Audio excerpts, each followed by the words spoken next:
salatu raghaib, Isra na Mi'raji, siku wa 27 ndani ya mwezi wa Rajab, ni miongoni mwa hadithi ambazo za uongo, ni visa ambavyo kwamba vya kutunga. Kwa nini wanawachuoni jambo hili hawajalijua? Hawajui tarehe mpaka wanababaika hivi? Kwa sababu halikuwa jambo la kumbukumbu yoyote, yani hakukuwa na kumbukumbu kwamba ilikuwa watu wanafanya ihtifali au kuna jambo lafanyika, ndio maana kila mtu kaliacha. Kama ambavyo haijulikani bwana Mtume sallallahu alaihi wasallam ni lini kazaliwa.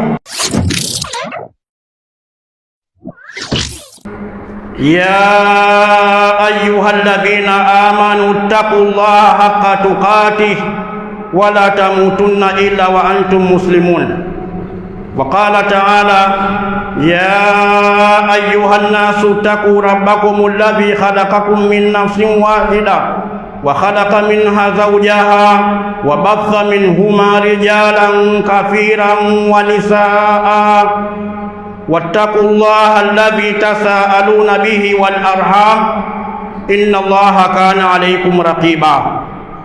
وقال تعالى يا أيها الذين آمنوا اتقوا الله وقولوا قولا سديدا يصلح لكم أعمالكم ويغفر لكم ذنوبكم ومن يطع الله ورسوله فقد فاز فوزا عظيما. Amma baad, watukufu wa Islam, baada ya kumshukuru Allah subhanahu wa ta'ala na kumtakia rehma mtume wetu Muhammadin sallallahu alayhi wasallam, nachukua fursa hii kuwahusieni pamoja na kuihusia nafsi yangu juu ya kumcha Allah subhanahu wa ta'ala.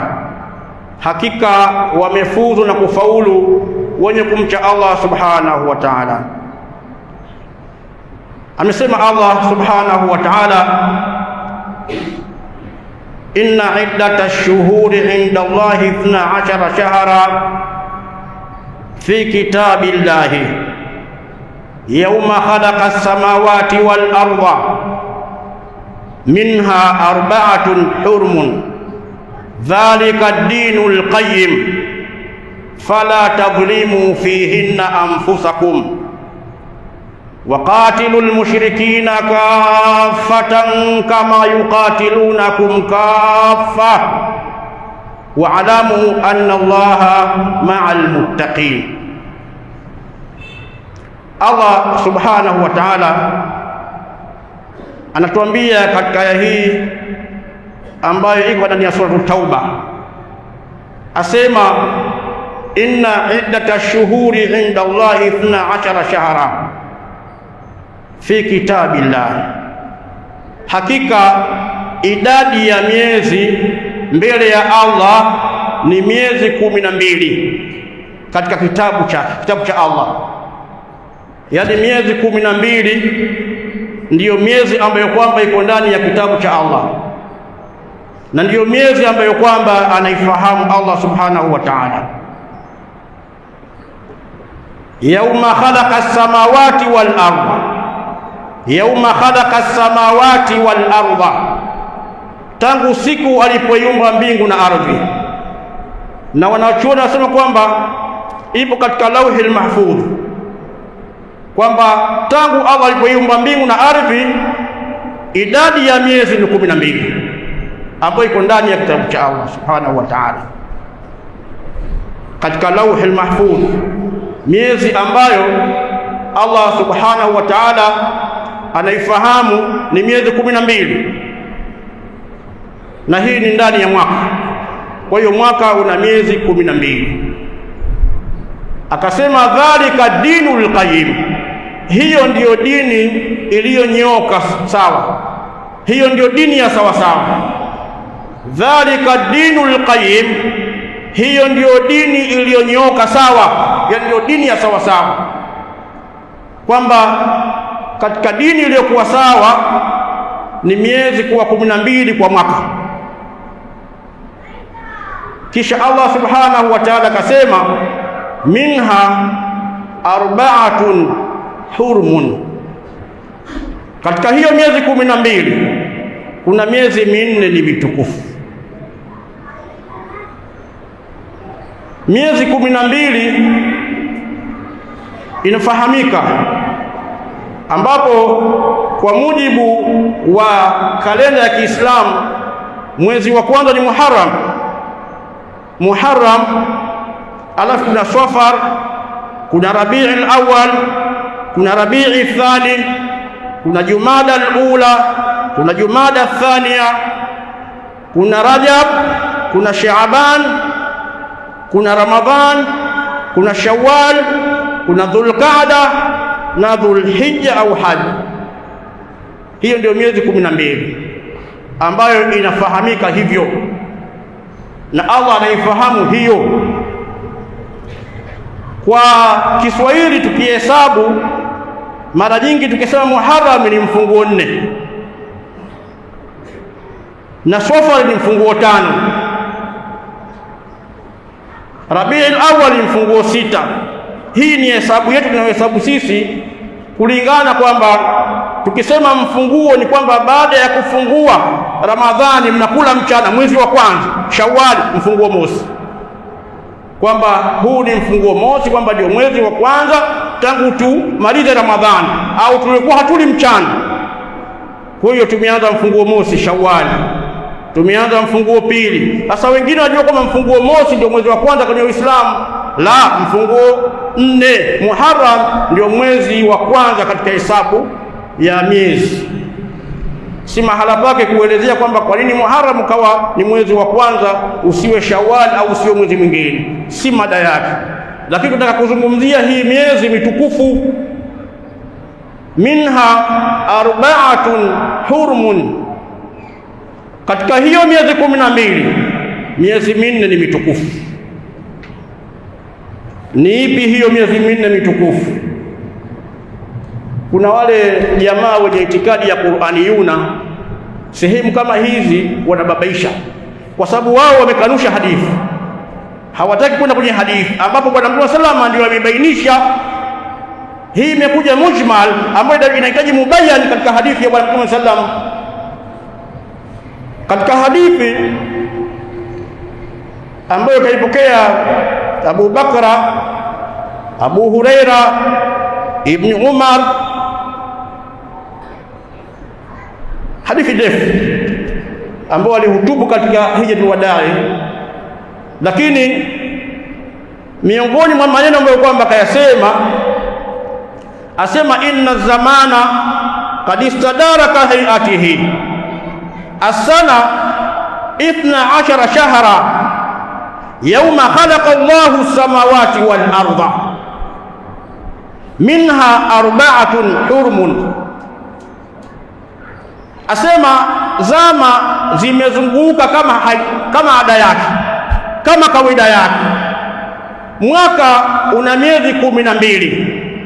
Katika miezi 12 hiyo miezi 4 ni mitukufu.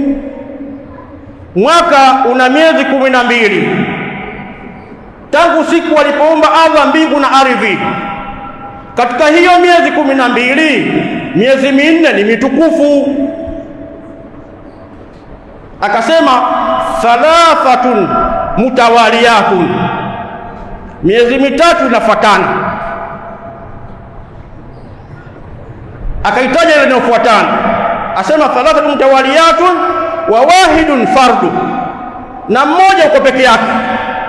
Inayofuatana akaitaja akasema Dhulqaada wa Dhulhijja. Halafu Dhulhijja tunahesabu zetu kwamba ni mfunguo 3, na Muharram ni mfunguo 4 ambao ndio mwezi wa kwanza wa Kiislamu.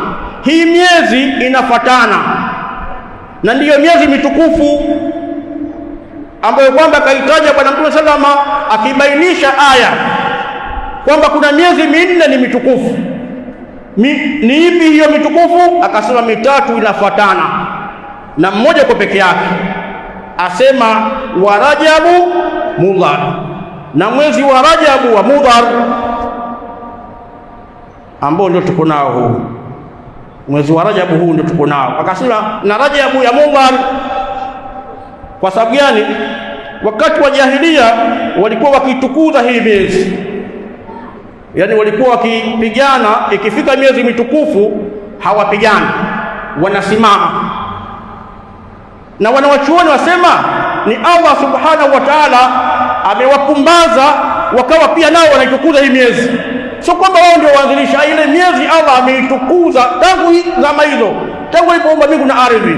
Sasa ikawa nao wale zama za jahiliya, ikifika miezi mitukufu wanasimama kupigana. Allah amewajalia hivyo. Wenyewe tu walishangaa kwamba hebu tusimame hii miezi, kumbe ni miezi mitukufu ambao ni hii miezi mitatu. Na mwezi mwingine huo wa Rajabu Mudhar, kwa sababu gani? Wakati wa jahiliya kulikuwa na upinzani. Kuna bwana mmoja aitwa Rabia, yeye alikuwa mwezi wa Rajabu anaweka Ramadhani, na Bwana Mtume alisema kwamba wa Rajabu Mudhar alladhi baina Jumada wa Shaaban, na Rajabu ya Mudhari mwezi ambao uko kati ya Jumada al-akhir na Shaaban. Kwa hiyo kuna Jumada al-akhir afu Shaaban, mwezi wa katikati ndio mwezi wa Rajabu ambao ni miezi mitukufu. Sio Rajabu ile ya Rabia, yeye alikuwa kitukuza mwezi wa Ramadhani, kwa sababu wanasema wanachuoni kwamba imeitwa Rajab kwa sababu ya kutukuzwa. Kwa hiyo wao walikuwa wanaita Ramadhani ndio Rajab, Rabia. Halafu Mudhar yeye akawa ikifika Rajabu hii ambayo baina ya Jumada al-akhir na Shaabani, yeye hapa alikuwa ndio mwezi mtukufu. Bwana Mtume akasema kwamba na Rajabu ya Mudhar, mwezi wa Rajabu wa Mudhar ni katika miezi mitukufu. Tuko ndani ya mwezi huo, na kwa mujibu wa kalenda yetu inasomeka kwamba leo tuko tarehe 20. Kwa hiyo tuko ndani ya miezi mitukufu. Allah subhanahu wa ta'ala anatuambia fala tadhlimu fihinna anfusakum, msidhulumu katika miezi hiyo nafsi zenu. Fala tadhlimu fihinna anfusakum, msidhulumu katika miezi hiyo nafsi zenu. Kwa maana hiyo kwamba kudhulumu nafsi ni kuipeleka nafsi sehemu ambayo kwamba haifai kukaa, kuiangamiza nafsi yako, kuipeleka katika maasi. Imekuja sehemu nyingine kwamba dhulmu ni shirk, kama alivyosema Allah subhanahu wa ta'ala, inna shirka la dhulmun adhim. Lakini ni kufanya mambo ambayo kwamba ya kumwasi Allah subhanahu wa ta'ala, kwa maana kwamba nafsi yako itakuwa imekaa mahala pabaya, waiangamiza nafsi yako. Ndipo wanawachuoni katika sehemu hii wakiwa wanatafsiri kipande hiki, fala tadhlimu fihinna anfusakum. Katada ni katika wanachuoni wa tafsiri, asema inna dhulma fi ashhuril hurmi a'zam dhanban, asema dhulma katika miezi mitukufu ni dhambi kubwa zaidi mimma siwa, kuliko miezi mingine. Yani ukiwa unafanya jambo la kumwasi Allah ndani ya miezi mitukufu, dhambi yake inakuwa ni nzito kuliko miezi mingine. Asema ijapokuwa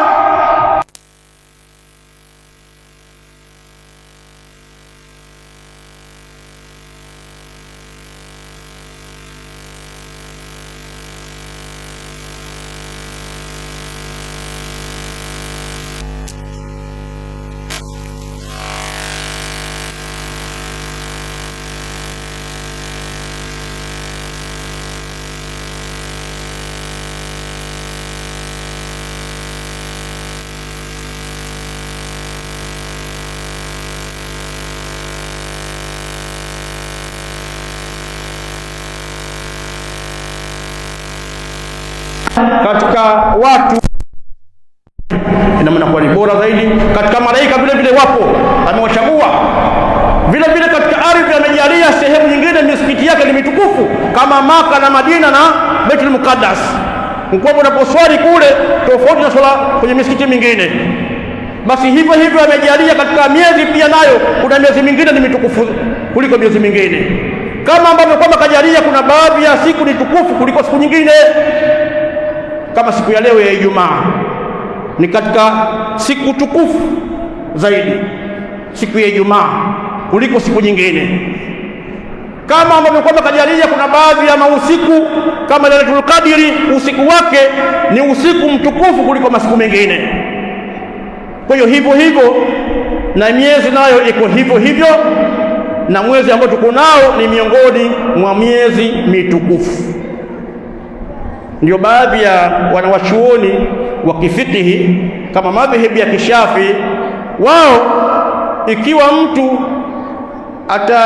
analazimika kutoa dia, yani kama mtu kaua mathalan, kama kuna dola ya Kiislamu kwamba watakiwa utoe ngamia 100, wanasema kwamba ikiwa utaua ndani ya miezi mitukufu dia lake itakuwa liwe zito. Kwa hiyo wanabidi ngamia wazidi 100. Yani baadhi ya wanachuoni hao, si kwamba ndio rajihi, lakini wengine wamekwenda hivyo kwamba ikiwa utafanya kosa ndani ya miezi mitukufu kama mwezi huu, watakiwa utoe dia lake itakuwa mughallab, liwe zito, sio kama miezi mingine. Kama miezi mingine ngamia 100, basi unatakiwa uzidishe zaidi ya hapo. Wengine wakasema kwamba ile iliyohukumiwa 100 iko vile vile, lakini kwamba ndani ya miezi mitukufu tuchunge sana, tujitahidi sana. Ni sehemu dhahabu, inawezekana mwezi huo usiupate tena. Kutoka mwezi wa Muharram mpaka mwezi wa Rajab kuna miezi 5. Ina maana kwamba kuna watu ambao kwamba wamefikiwa na Muharram, mwezi mtukufu, hawakufikiwa na Rajab. Katikati kuna watu wamekufa, wewe kwa bahati yako kapenya mpaka Rajab imekukuta. Bahati yako ambapo kwamba matendo yake ni bora zaidi kuliko miezi mingine, unapata malipo zaidi. Kwa hiyo tutakiwa tukithirishe kufanya ibada zaidi ndani ya mwezi huu wa Rajab. Lakini ndugu zangu katika imani, sikuzua kwamba ndani ya Rajab kwa sababu ni mwezi mtukufu kawa unaongeza, ufanye yale ambayo kwamba Bwana Mtume sallallahu alaihi wasallam amefundisha, wala usiongeze kitu. Kwa maana kwamba kuna funga za Jumatatu na Alhamisi kwa kila wiki, na maana kwamba unafunga hizi. Kuna ayyamul bidhi unafunga hizi, lakini haikunukuliwa kwamba ufunge mwezi mzima wa Rajabu. Sababu kuna watu wengine wanasema kwamba kwa sababu inabidi mwezi mtukufu, kwa hiyo mimi nafunga mwezi mzima wa Rajabu. Haikunukuliwa hivyo. Iko hadithi kwamba Bwana Mtume sallallahu alaihi wasallam hajawahi kukamilisha mwezi mzima isipokuwa Ramadhani, na hakuna mwezi alikuwa anafunga zaidi isipokuwa mwezi wa Shaaban. Kwa hiyo huwezi kufanya hivi. Wengine wanachukua hadithi ya bwana mmoja Bahili, alikuja kwa Bwana Mtume sallallahu alaihi wasallam alafu akaondoka. Akaja mwaka mwingine, yule bwana akakonda, akawa ajitambulisha kwa Bwana Mtume sallallahu, Mtume akawa hamjui. Wewe ni nani? Ambia mimi ndio yule ambaye kwamba mmekuja mwaka jana. Mbona umebadilika? Umbile lako sio hilo nilokufahamu mwaka jana. Akasema mimi nilikuwa nafunga tangu nilipoachana na wewe, sikula mchana, mimi nilikuwa nafunga tu. Akamwambia usifanye hivyo, akamwelekeza somo, lakini mwisho akamwambia kwamba funga miezi mitukufu, sum min ashhuril hurum, funga katika miezi mitukufu. Sasa wengine akasema katika miezi mitukufu kwamba kila mwezi mtukufu ukiingia funga mwezi mzima. La, kwamba funga katika miezi mitukufu, lakini sio ufunge mwezi mzima, sio katika sunna. Bwana Mtume salama hakufanya hivyo, hakukamilisha mwezi mzima isipokuwa Ramadhani, na hakuna mwezi alikuwa akifunga sana isipokuwa mwezi wa Shaabani. Kwa hiyo funga sunna ambazo kwamba zimefundishwa na Bwana Mtume sallallahu alayhi wasallam. Aqulu ma tasma'un wa astaghfirullah li wa lakum wa lisairil muslimina wal muslimat fastaghfiruhu innahu huwal ghafurur rahim. Wa bihi nasta'in ala umuri dunya wad din. Wassalatu wassalamu ala man la nabiyya ba'dahu nabiyina Muhammadin wa ala alihi wa ashabihi wa man walahu, amma ba'd. Watukufu Islam, baada ya kumshukuru Allah subhanahu wa ta'ala na kumtakia rehema mtume wetu Muhammadin sallallahu alayhi wasallam, na wahusieni mara ya pili pamoja na kuihusia nafsi yangu juu ya kumcha Allah subhanahu wa ta'ala. Ndugu zangu katika imani, tupo ndani ya mwezi wa Rajab, miongoni mwa miezi mitukufu kama ambavyo tumetoa dalili zake katika Qur'ani na katika sunna ya Bwana Mtume sallallahu alayhi wasallam. Lakini basi kuna baadhi ndani ya mwezi huu ndio mwezi ambao wanafanya mambo ambayo hayapo, na wakiamini kwamba ni katika mambo ya dini, na wakinukuu hadithi ambazo za uongo hazijathibiti. Kuna mmoja imenukuliwa anaitwa Ibn Sultan kwamba yuko mmoja alikuwa wakati wa Mtume salama, yeye hafanyi ibada isipokuwa ni katika mwezi wa Rajab. Alipokufa zikaonekana alama za wema, kwamba kuna dalili za watu wema wakifa wanaonekana alama zao. Kwa hiyo ikaonekana moja ya alama za watu wema, mpaka watu wakashangaa, huyu bwana hakuwa akifanya ibada, lakini kaonekana katika watu wema. Akaenda kaulizwa Bwana Mtume sallallahu alaihi wasallam kwamba huyu bwana vipi? Akasema ndiyo, ni miongoni mwa watu wema, kwa sababu huyu bwana alijibidisha sana ndani ya mwezi wa Rajab. Hadithi makudhubu, haikusihi, ni miongoni mwa hadithi za uongo.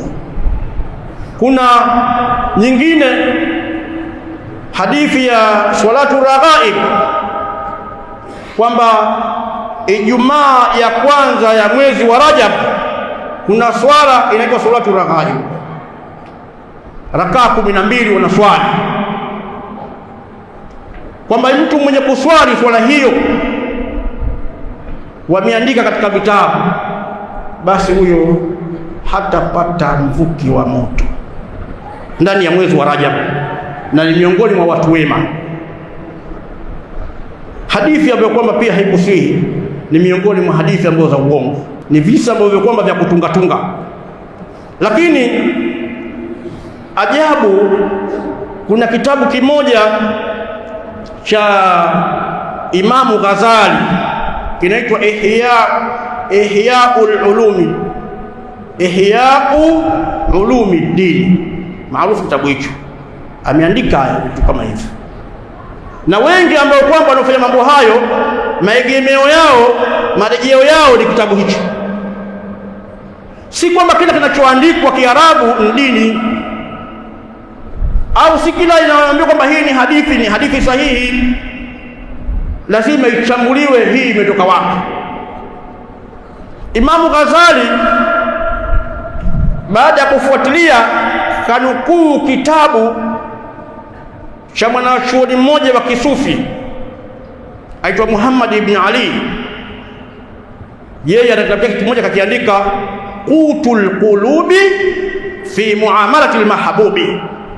Hicho ndio kaeleza mambo hayo ya bida za mwezi wa Rajab. Ukienda kule utakutana na mambo mengi ya ajabu.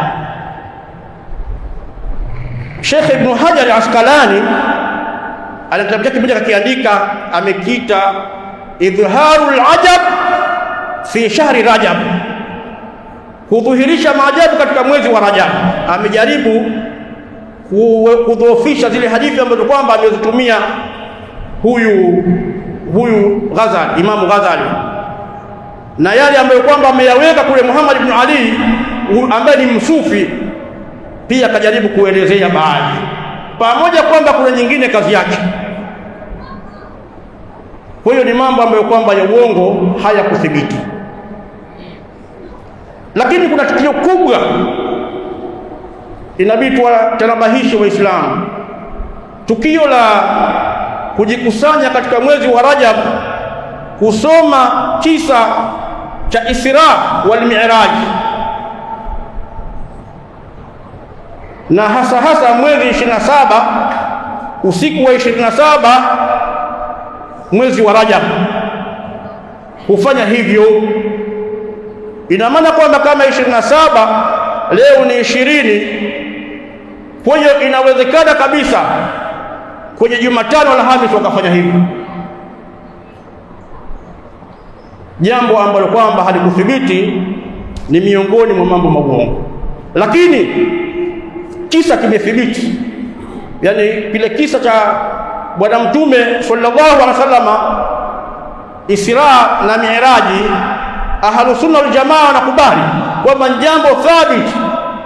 Maana Isra ni kutoka Maka mpaka Baitul Maqdis au Muqaddas, alafu Mi'raji ni kutoka pale kwenda mbinguni.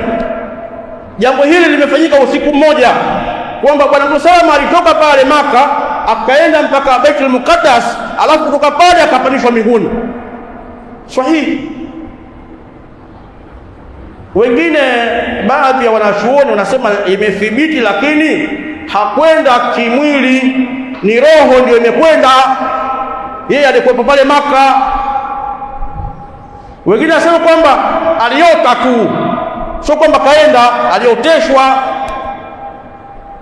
Lakini Ibn al-Qayyim al-Jawzi anasema hivi: usriya bi rasulillahi sallallahu alaihi wasallama ala sahihi bi jismihi min al-masjid al-haram ila baiti al-muqaddas. Amepelekwa usiku Bwana Mtume sallama kiwiliwili chake, sio kama ni roho au kaota. Amekwenda yeye mwenyewe kutoka mbale Maka kwenye Masjid al-Harami mpaka Baitul Muqaddas kwa mwili, thumma urija bihi, kisha akapandishwa mbinguni. Kwa hiyo yote haya yamethibiti, na Ibn Qayyim ameelezea hivyo na akaelezea safari nzima ile ilipotokea, na hata Allah subhanahu wa ta'ala amethibitisha hilo pale aliposema: subhanalladhi asra bi'abdihi laylan min al-masjid al-harami ila al-masjid al-aqsa alladhi barakna hawlahu linuriyahu min ayatina innahu huwa samiul basir. Ametakasika na maovu Allah ambaye asra bi'abdihi, amempeleka usiku mja wake, min al-masjid al-harami, kutoka masjid al-harami, msikiti mtukufu ambao ni wa Maka, ila al-masjid al-aqsa, kwenda msikiti wa mbali ambao ni Baitul Muqaddas au Maqdis, tunasema hivi, alladhi barakna hawla, ambao tumeubariki pembezoni mwake, linuriyahu min ayatina, ili tumuonyeshe aya zetu, alama zetu, innahu huwa samiul basir, Allah yeye ni mwenye kusikia na ni mwenye kuona. Kwa hiyo Qur'ani kama imethibitisha, kwa mtu yeyote anayeamini Qur'ani anathibitisha kwamba tukio hili lilikuwepo, limetokea kweli. Ndiyo imani yetu Ahlus Sunna wal Jamaa kwamba Bwana Mtume sallallahu alaihi wasallam alipelekwa kiwiliwili, sio roho, kwa sababu tunaamini ghaibu. Maana mtu mwingine anajaji kwamba kutoka pale Maka mpaka Baitul Muqaddas ni mbali, watu watumia mwezi mzima na ngamia. Iweje aende usiku mmoja alafu arudi? Utakuwa huamini ghaibu wewe. Moja katika imani huamini ghaibu. Kwa Allah subhanahu wa ta'ala haya yanawezekana. Kwako wewe, kwa sababu uwezo wako ni mdogo, hayawezekani. Lakini kwa Allah subhanahu wa ta'ala, wewe unaambiwa kwamba Allah anateremka mbingu ya kwanza, wajuaje umbali wa huko? Watakuwa waamini hivyo hivyo. Wanakuja malaika usiku, uamini hivyo hivyo. Huko ni mbali sana, hilo sio jukumu lako wewe. wewe uwezo wako ni mdogo, amini hivyo vilivyo. Lakini je, ni tarehe hiyo wanaojikusanya watu mwezi 27? Yaani swali liko hapo kwamba mkweli Bwana Mtume salama amepelekwa usiku lini? Ni mwezi 27? Pata dalili. Ukiwauliza walikusanya siku hiyo, wanasema kwamba ndiyo, ipo hadithi ya Ibn Abbas maarufu sana, tena imeandaliwa kitabu maalum. Kuna kitabu kimeandikwa Ibn Abbas, ukikisoma kile kitabu kinaelezea historia hiyo kwamba alikuja Jibril, na sio Jibril wenyewe, anasema kwamba hadithi imeandikwa kwamba kaja mtu akagonga mlango, akatoka Fatima akamuuliza babako yupo? Asema niitie.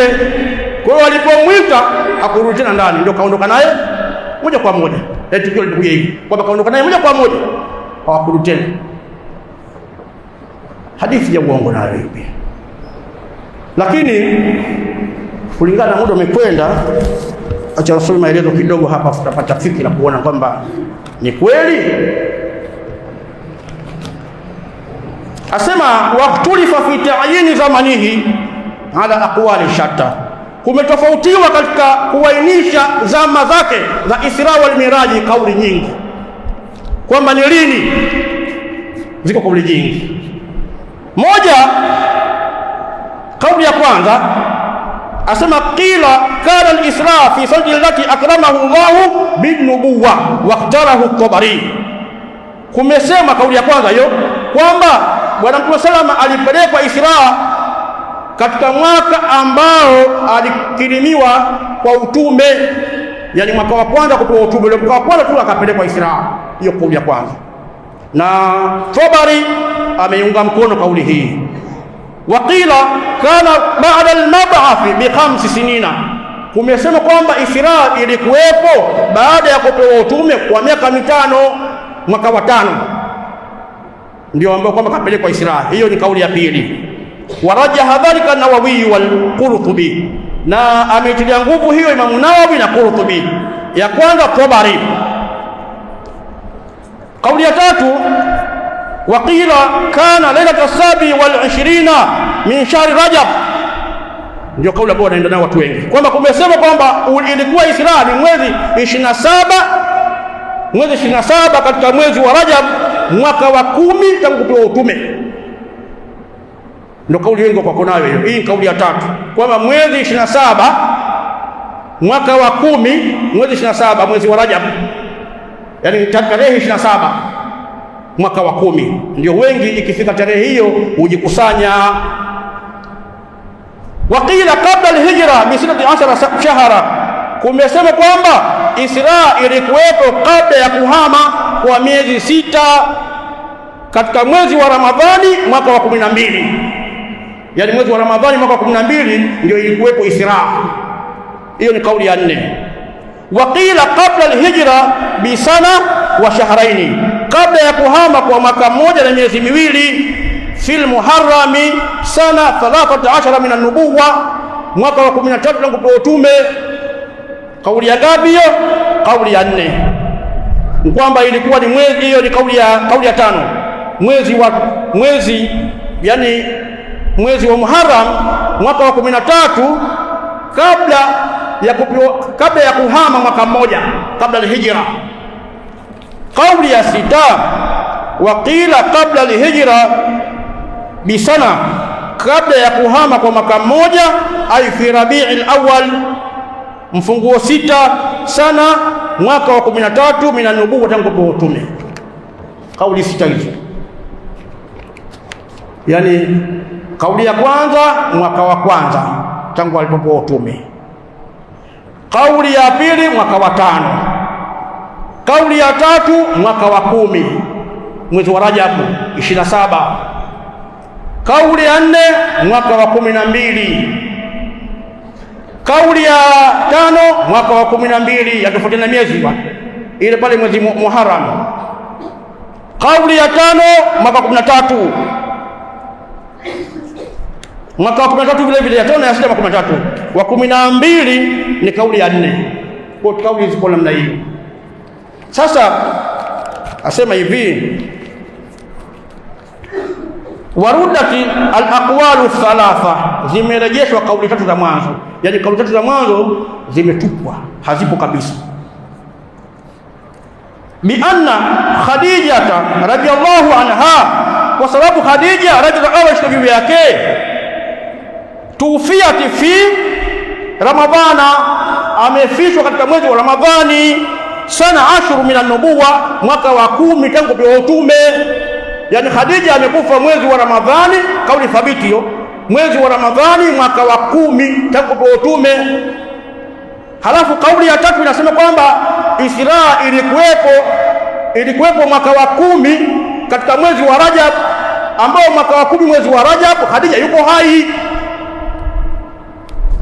Khadija hajakufa, na Bwana Muhammad anakwenda kule Isra, ameshaondokewa na mama Khadija na ami yake Abu Talib. Na wanasema hivi, wakanat wafatuha qabla an tufrada salawatul khams, kulikuwa kufishwa kwake mama Khadija kabla halijafaradhishwa swala 5.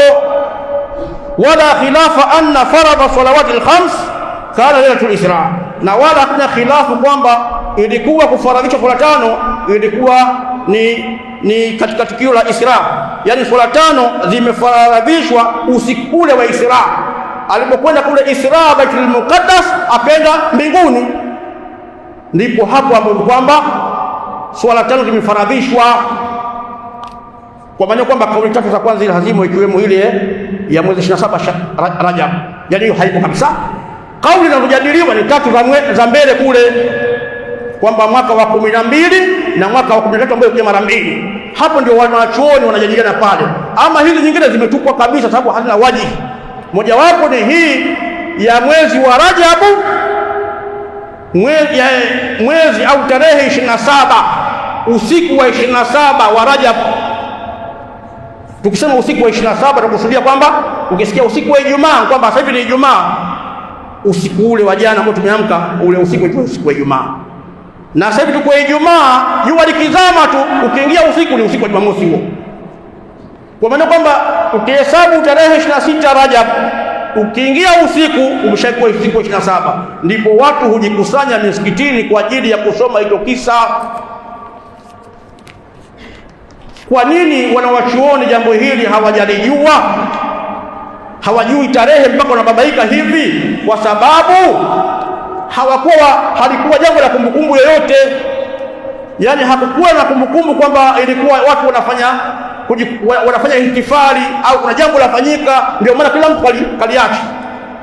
Halijulikani, kama ambavyo haijulikani Bwana Mtume sallallahu alaihi wasallam ni lini kazaliwa. Wengine nasema Rabiul Awwal tarehe 12, lakini ni kauli ambayo kwamba ya kudhani. Ukienda kwenye vitabu kuna kauli nyingine kubwa kuliko hizo, kwa sababu hawakuwa wakijihusisha au wakisumbuka na mambo kama hayo. Allahumma salli ala Muhammad wa ala ali Muhammad kama sallaita ala Ibrahim wa ala ali Ibrahim, wa barik ala Muhammad wa ala ali Muhammad kama barakta ala Ibrahim wa ala ali Ibrahim fil alamin innaka Hamidum Majid. اللهم اغفر لنا والمؤمنات والمسلمين والمسلمات الأحياء منهم والأموات برحمتك يا أرحم الراحمين. ربنا تقبل منا إنك أنت السميع العليم وتب علينا إنك التواب الرحيم. ربنا آتنا في الدنيا حسنة وفي الآخرة حسنة وقنا عذاب النار. قوموا إلى الصلاة.